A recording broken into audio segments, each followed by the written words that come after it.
Boys, for reals. Oh my God, the dogs are going gray. I feel like every time I start recording, our dogs always start barking. Does anybody else have this problem in YouTube? Hold on. Boys, come on, we're recording stuff.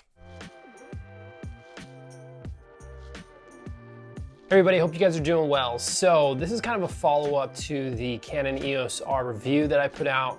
First off, I just want to say that I was not expecting the response that I got. I'm so grateful and appreciative of everybody who commented positive things, and even those of you who may have commented not so positive things. The fact that you're viewing the video just kind of means a lot to me. So now, disclaimer, I'm not paid, I'm not sponsored. I already had that within like the first 5 questions or 5 comments on the last video. I'm not paid or sponsored by Canon at all. All the gear that I own is gear that I bought with my own money and just kind of have acquired throughout the years. So I'm a professional working wedding hybrid shooter / we travel a lot, and I love to take photos when we go do those types of things and make videos while doing that, even if it's just for our own memories. So today I wanted to talk about the questions that I got for this camera right here. So let me pull up my questions and then we can go ahead and get started. So this wasn't a direct question, but I did want to address this because this was something that I had kind of compared doing my own research into the EOS R, and that is, how does it compare to the 5D4? And I know I touched on this a little bit in the review, but people are asking in terms of like responsiveness, AF, how does it compare? So what I will say is that in terms of responsiveness, I found that the EOS R has been just as responsive, if not more so, than my 5D Mark IV. The other caveat to this is that using an EVF versus using an optical viewfinder is a totally different experience. And I haven't really found anybody who's been talking about that, but it's a totally different feel and vibe when you're looking into an EVF versus a optical viewfinder. That may just be because I've been shooting with optical viewfinders for such a long time, and EVFs are relatively new innovations. But it's a different experience and something that you kind of have to get used to. But once you get used to that, I feel like there's a lot more benefits in terms of mirrorless. And I don't want to make this a DSLR versus mirrorless debate because I think there's still places for both of them right now. I will say that it seems like for mirrorless, servo tends to be more of a viable option. I know with the Sonys, I usually end up shooting AFC continuous, which is the equivalent to servo in Canon language.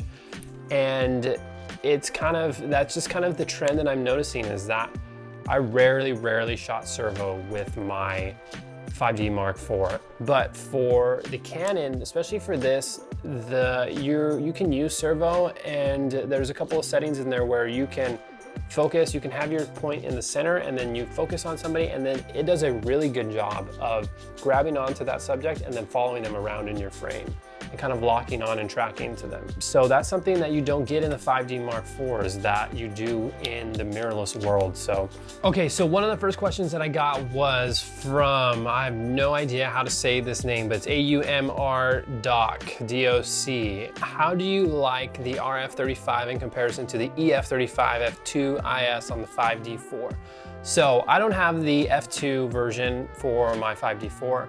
What I currently have that's filming me right now is the Sigma 35 1.4 art lens.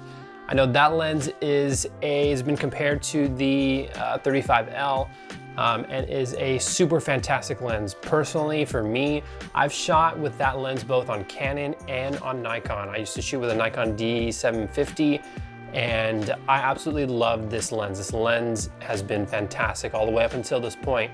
I'm super hesitant to let it go, but I do love this camera setup and just this RF35 also. Finding that it's been sharper and the fact that it's a macro lens and has the STM. Usually if it has macro IS and STM, you're thinking like, well, they're throwing in so much stuff in here. Is it really worth it? Is this a professional lens type of deal?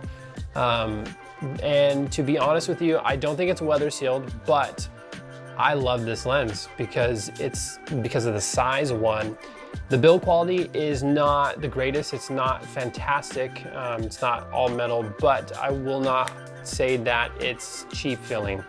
It does exactly what I needed to.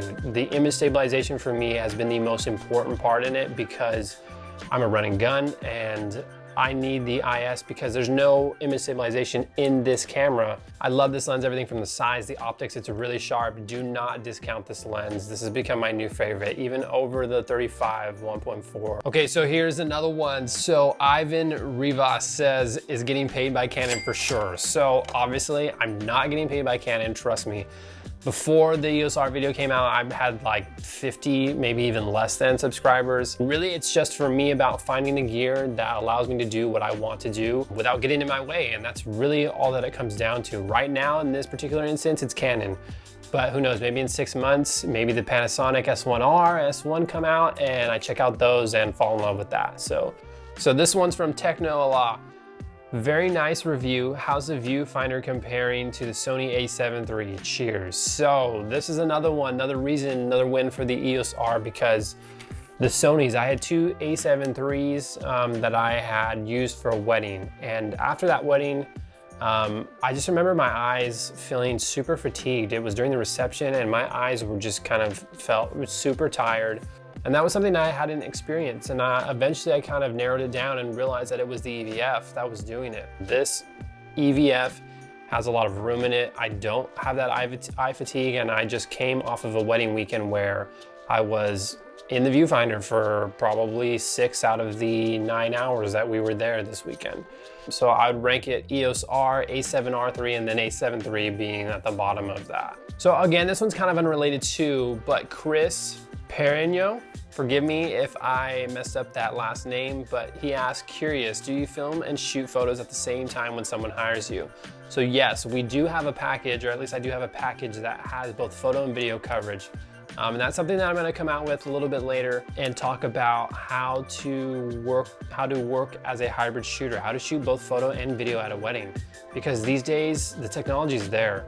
And it's just about, are you willing to do it, and are you willing to kind of put in the effort to maybe learn something new? There's a balance of when do I do what, and knowing when to do photo versus video, vice versa. That's content that I'm gonna be coming out with hopefully pretty soon for hybrid shooters. But yes, we do photo and video at weddings. So this next question is from Hazar Cage. Forgive me if I'm messing up your guys' names, but he goes on and tells me that what if instead of seeing the 4K crop as a disadvantage, what if we saw that as an advantage? And I'm kind of paraphrasing here because the comment's a little long, but he says, I think it's awesome that the 4K is cropped, and here's why. 4K takes up a lot of space, and he tends to like to shoot primes. I tend to like to shoot primes also.